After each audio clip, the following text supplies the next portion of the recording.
Hey, what's going on, everybody? Kevin Burke from thehoopdoctors.com. As you can see, we're at Madison Square Garden for the Big East tournament. You know what? A lot has to happen behind the scenes so that it can look nice and pretty for you guys at home. Let's take a look behind the scenes at what goes into this. Oh my God. When the East is in that. What's going on, everybody? Kevin Burke from thehoopdoctors.com, joined by Scott Matthews, producer for ESPN, here at Madison Square Garden for the Big East tournament. Scott, watching at home, the Big East tournament seems nice and easy, sitting from the comforts of our own couch. How crazy is it behind the scenes to make it look nice on TV for us? Well, we try not to make it crazy when we're on the air. We try to keep everything low-key and relaxed. What it is a lot of fun. If you couldn't play the game, and I grew up in Connecticut and used to come here to watch the Huskies play, and at some point I realized I wasn't going to be playing for Coach Calhoun. So if you can't do that, this is really the next best thing. But we have an awful lot of people here. We've got terrific on-air talent, but we've got a great number of people off the air who work very hard behind the scenes to make sure that the game gets home to the viewers and looks good. So it's really those people that do a lot of the hard work and should get a lot of credit. I'm a Connecticut guy myself, and I realize those same dreams were not going to come true for me as well. How many cameras are involved to make the game lifelike? Well, we've got 19 cameras here with everything on the HD side. We have a lot of the cameras that you would see on any basketball game, your basic coverage cameras. We have above-the-rim cameras, but we have some special cameras here for the Big East tournament every year. We've got two robotics, one at each foul line, that gives us a unique look that you don't see in a lot of basketball games. So that's one example. We have a super slow-mo camera. We have a lot of things that we hope can bring the game home to the viewers and make it a little more exciting when you're watching at home. I just saw Doris Burke come over and say, thank you, Greg, great job. How much are you talking to them during the game? We talk to the announcers a lot. That's one of the great things about producing and being in the truck is you get to learn a lot of basketball from the experts like Doris, like Fran Fraschilla, Bill Raftery, Jay Billis. Who knew Jay Billis was that tall? Ladies and gentlemen. They're telling us things to look for, and we're obviously trying to support them. They're the basketball experts. What we try to do in the truck is translate their basketball knowledge into things on the air that the viewer at home will understand what Fran and Doris and Jay and Bill are the point they're trying to get across. Well, I'll speak on behalf of the entire basketball community. You do fine work, my friend. Kevin Burke, joined by Sean McDonough from ESPN. We're here at Madison Square Garden for the Big East tournament, Sean. Let's start right there. Are there too many teams in the Big East? I don't think there's too many teams in the Big East Conference. I think there might be too many teams in the Big East Tournament. A couple of years ago, this is the third year that all 16 teams have made it. I didn't like it when they first proposed the idea. I thought 12 was a good number. To me, Kevin, the college experience is to prepare you for the real world. And in the real world, if you finish in 15th place out of 16, you don't get rewarded. So I don't really buy the argument that the teams that are that far toward the bottom of the standings deserve this trip. I mean, I'm glad for them that they're here, but I think 5 days makes it an awfully long, kind of unwieldy event. It's certainly unusual. I mean, UConn number 19 in the country, and they come in here to play the first day of Big East tournament, so it's kind of weird in that sense. What's your favorite thing about the Big East tournament? Well, I just think the intensity of it, the history and tradition, the fact it's in New York, it's in Madison Square Garden, the world's most famous arena. There seems to be drama here year after year. You think back to how many memorable moments and endings and games there have been.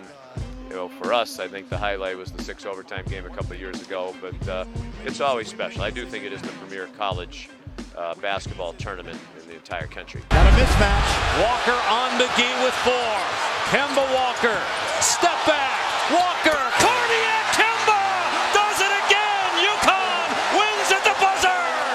The most exciting player in the tournament, in the conference, I think, is Kemba Walker, without a doubt. He has NBA aspirations ahead of him, whether it's this year or next year. Compare his game to someone in the NBA. Well, that's a good question. It's interesting because I talked to some NBA scouts out in Maui early in the year. I think it was the beginning of this season that Kemba really asserted himself. And there weren't too many comparisons made to guys in the NBA, but I think the feeling back then, and it's even more so now, back then it was he might be a good backup in the NBA. I think as the season went along, teams looked at him as, he could be a frontline player in the NBA. So, and I think he probably will be in the NBA next year. They had him, as even though he's a junior, take part in senior night because he is going to finish academically, and usually that's a hint that the guy's not going to be back. Do enough teams make the NC2A tournament? I think too many teams make the NCAA. Too many, okay. Yeah, and I think we're seeing why right now. We've spent months talking about the bubble. And, when people talk about this team's on the bubble or that team's on the bubble, and people keep saying, well, they may not, like Villanova, they may not get in. Well, if they're not going to get in, who is? Because it's very hard to get to 68 teams. Yeah, I think the difficulty in making a strong argument for bubble teams this year to get in shows that the idea that some have about going to 96 teams is really ridiculous. And you and I would be forming a team and going to play in the NCAA tournament, and that wouldn't be, maybe you got some game, but I know I don't, so that probably wouldn't be a good thing. Yeah, I'm not too bad, but what's your take on what's happening at BYU with Brandon Davis? I'm sorry, Diallo. No, the cameraman does not agree with your assessment of your own No, he doesn't. game. No, they got a big chuckle when you said that. That's fine. We'll play one-on-one after this game, but what's your take on what happened at BYU this year? Brandon Davis being suspended for premarital sex. Two-part question. Do you agree with the ruling on to kick him off the team? And the second part question is, how does BYU fare now in the tournament without him? I do agree with the decision because I think any student, whether he's an athlete or not, or she is an athlete or not, who goes to BYU knows what they're signing up for when they go, and that's the honor code. It's been a part of BYU for a long time, and it probably will be for a long time. So you can debate the wisdom of whether or not they should have it, but I think at a faith-based institution, that is what it is, and everybody who goes there knows that. So I agree with the decision. And I think it hurts them a lot. The games that I've seen them play, I haven't seen them in person, but seen them a lot on TV. He's obviously a very important player. I think with him, they had a outside chance maybe to be a Final Four team. I think without him, they might make it through the first weekend, but I doubt they'll be much of a factor beyond that. Final question: who wins the tournament this year? The NCAA tournament? Yes. Being a Big East homer, I'm going to say this is the year that You and me both. Yes, the Pitt Panthers break through and cut down the nets. Nice. Sean, thanks for your Maybe time. Notre Dame. Maybe Notre Dame. Maybe Syracuse. Let me pick every Big East team. Maybe UConn. I'm a UConn homer. I can tell since you went on and on about Kemba Walker as the next Jerry West.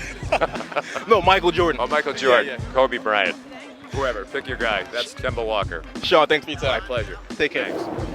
All right, I am back, and I'm now with Phil, coordinating producer for ESPN 3D.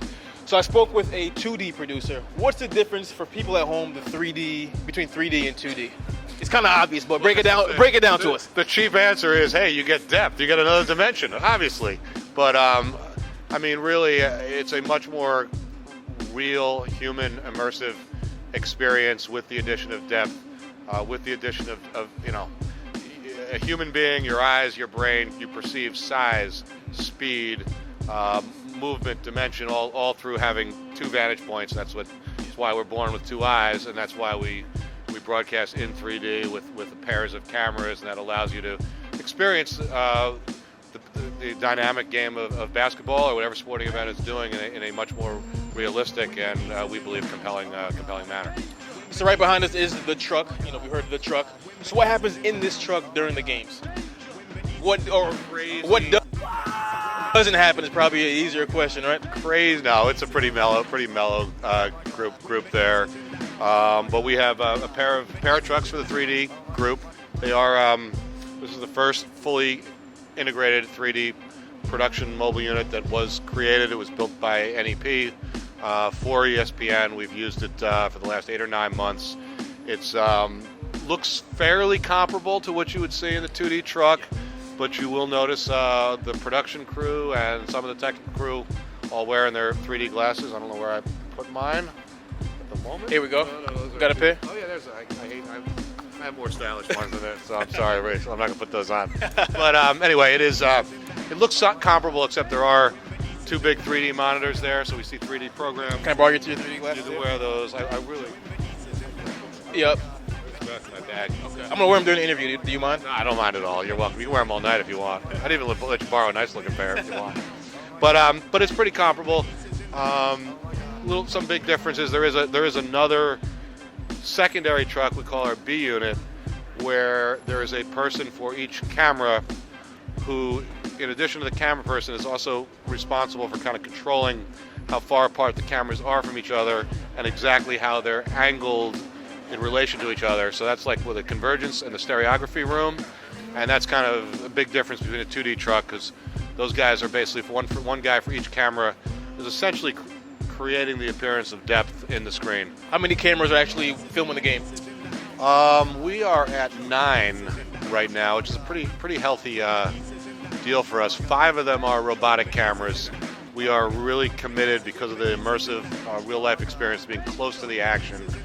For 3D with your human vantage point, being close presents much more real depth-oriented experience.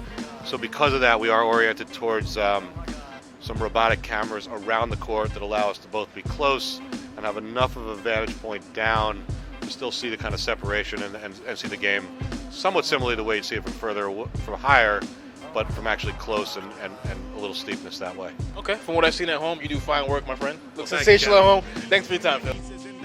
Dark Wave Productions.